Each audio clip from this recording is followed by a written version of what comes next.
Assalamualaikum warahmatullahi wabarakatuh. Waalaikumsalam warahmatullahi wabarakatuh. Bismillahirrahmanirrahim. Alhamdulillahirabbil alamin. Wa bihi nasta'inu ala umuri dunya waddin.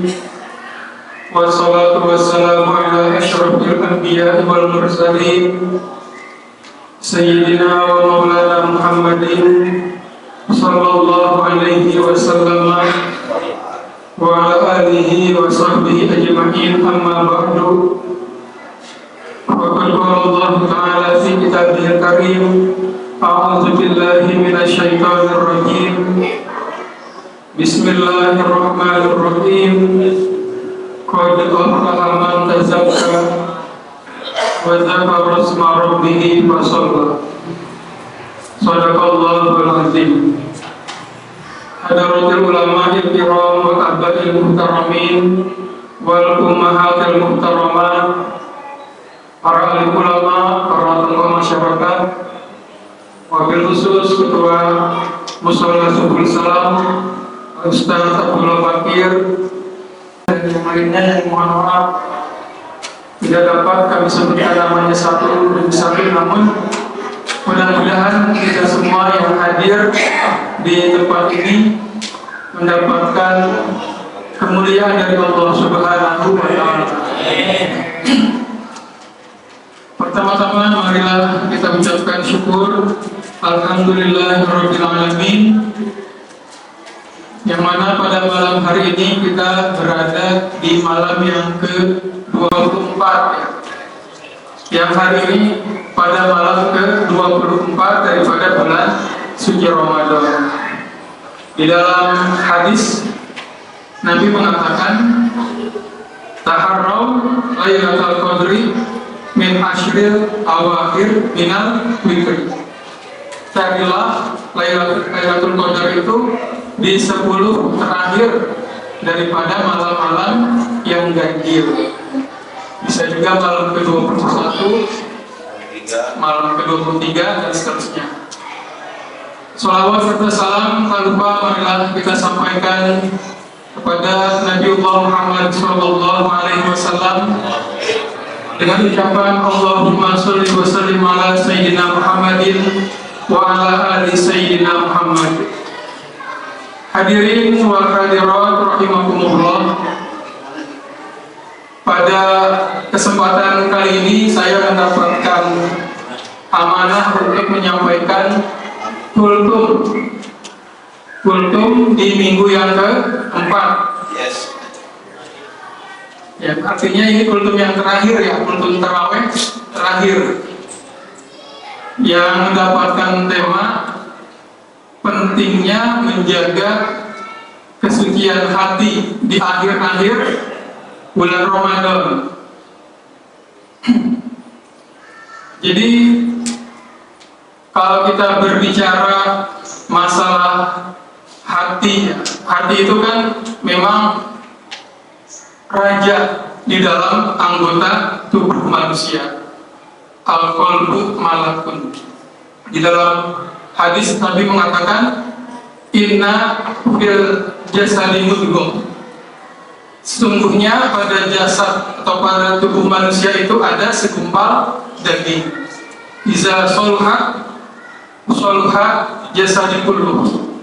Apabila bagus daging itu, maka bagus pula anggota tubuh yang lainnya. Wa iza fasadal jasadi kulluh. Apabila segumpal daging itu rusak, jelek, maka rusaklah seluruh anggota tubuh yang lainnya. Ala wahya qalbu. Yang dimaksud dengan segumpal daging itu adalah hati. Jadi kita harus menjaga hati kita, jangan sampai dihinggapi dengan sifat-sifat tercela. Misalkan sifat ria, sifat sombong, sifat ujub, dan sifat-sifat yang tercela lainnya. Jadi penting sekali Karena kalau hati kita itu ada sifat sombong, maka kita tidak akan mendapatkan rahmatnya Allah Subhanahu wa Ta'ala, tidak akan bisa masuk ke dalam surganya Allah Subhanahu wa Ta'ala. Di dalam hadis dikatakan, la tadkhulul jannah man kana fi qalbihi misqala dzarratin minal kibri.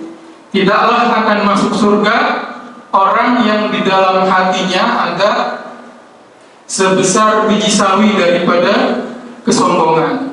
Makanya harus benar-benar dijaga setelah kita melaksanakan puasa, melaksanakan qiyamul Ramadan, melaksanakan tadarus Al-Quran, dijaga hati kita dari sifat sombong, dijaga dari sifat ujub, dijaga dari sifat tercela yang lainnya.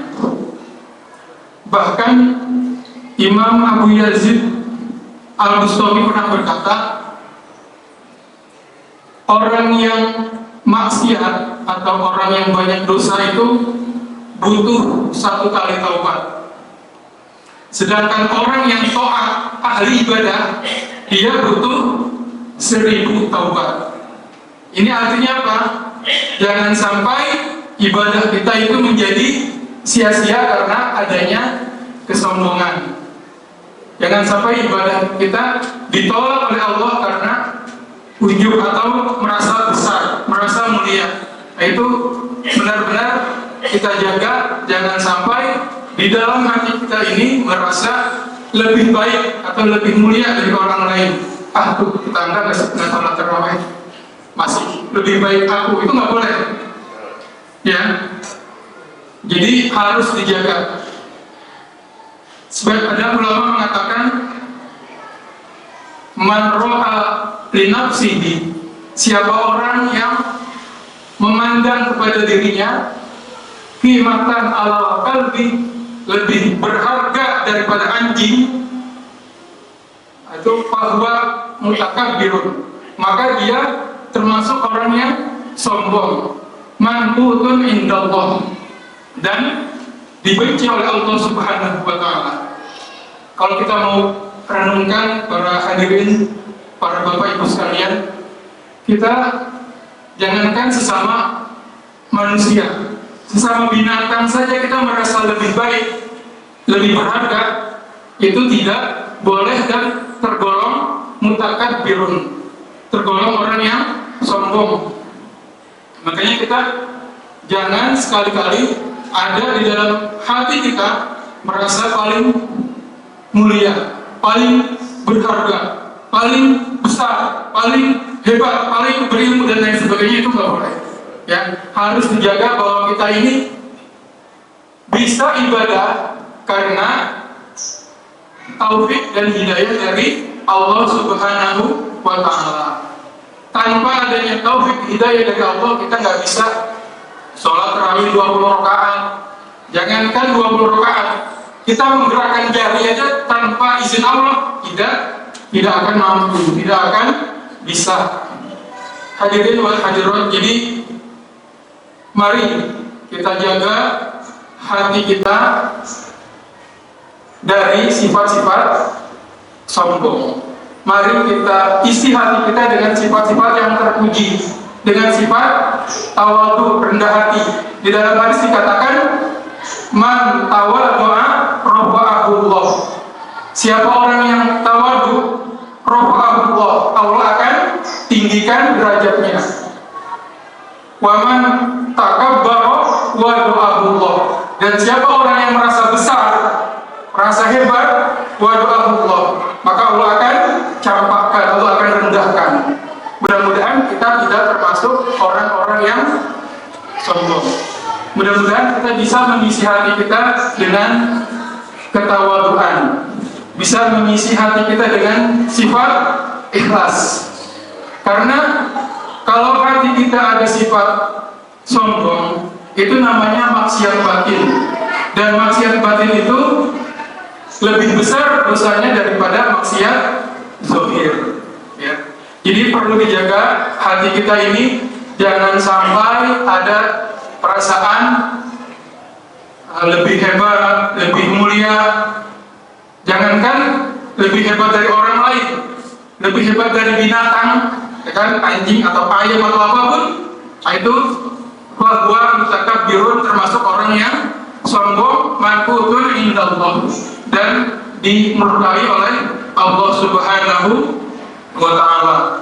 Dan juga dalam kita melaksanakan ibadah sholat, ya baik itu sholat fardu, ya baik itu sholat sunnah maupun zakat, sedekah dan lainnya, itu kan termasuk yang namanya ibadah zahir.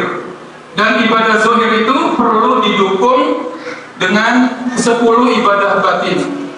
Maka saya akan jelaskan tidak sampai 10, paling tidak 4 saja, biar nanti sisanya tahun depan. Ya, kalau dipanggil lagi. Jadi satu ibadah zahir butuh 10 ibadah batin. Yang pertama adalah dalam ibadah sholat misalkan, itu butuh 10 ibadah batin, yaitu iman.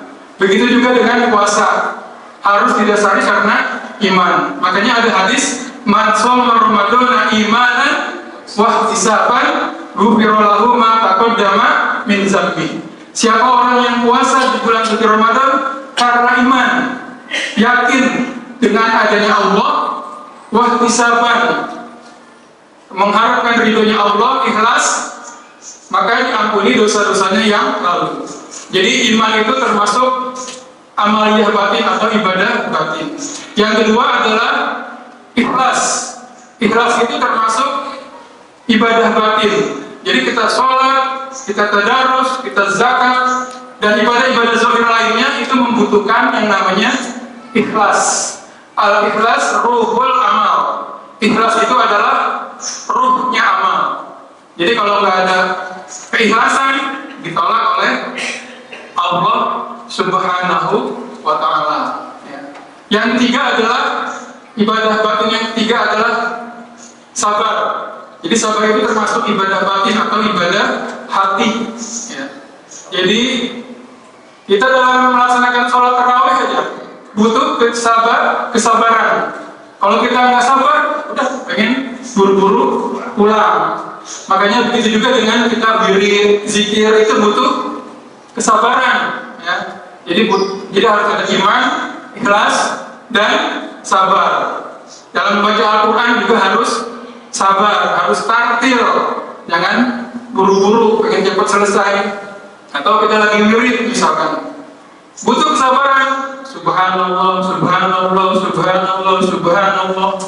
Tapi kalau buru-buru, nggak pakai sabar, banallah. Jadi berubah arti atau nggak ada artinya malahan, ya. Itu juga Allah Akbar. Karena cepat-cepat, nggak pakai sabar, baru lama. Jadi nggak ada artinya. Malah jadi bukannya taat, malah maksiat, jadi malah dosa. Ya itu. Makanya perlu bagi kita untuk adanya keimanan, keikhlasan, kesabaran dalam hati kita. Juga dijaga jangan sampai tadi itu, ya, merasa sombong atau ujub dan sifat tercela lainnya. Yang keempat adalah hudurul qalbi, hadirnya hati. Kita sholat, hati kita harus hadir.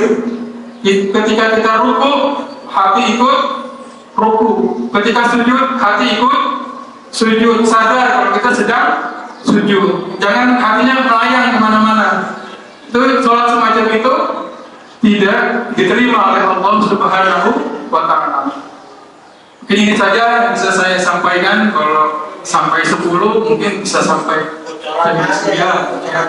Bisa dilanjutkan nanti, ya. Terima kasih. Mohon maaf apabila ada kata-kata yang kurang berkenan. Billahi taufiq wal hidayah wal afu minkum. Wassalamualaikum warahmatullahi wabarakatuh.